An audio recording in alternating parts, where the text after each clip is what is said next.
Interview দিতে এসেছো? হ্যাঁ, প্রথমবার।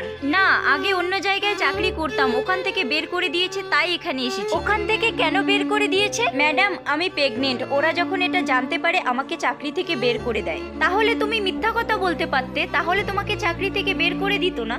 এটা আপনি কি বলছেন? আমি মিথ্যা কথা কিভাবে বলবো? এখন তো সবাই মিথ্যা কথা বলে। তুমি এখানে মিথ্যা কথা বলো যে তুমি প্রেগনেন্ট না, তাহলে যদি তোমার চাকরিটা হয়ে যায়।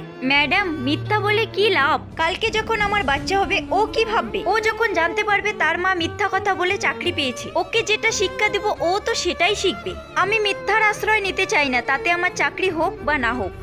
ভিতরে আসুন। আমি আসছি ম্যাডাম। ঠিক আছে বসুন।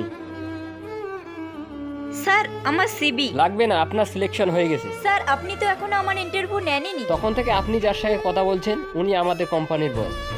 আমি এভাবেই সবার ইন্টারভিউ নিয়ে তোমার সিলেকশন হয়ে গেছে। ধন্যবাদ ম্যাডাম।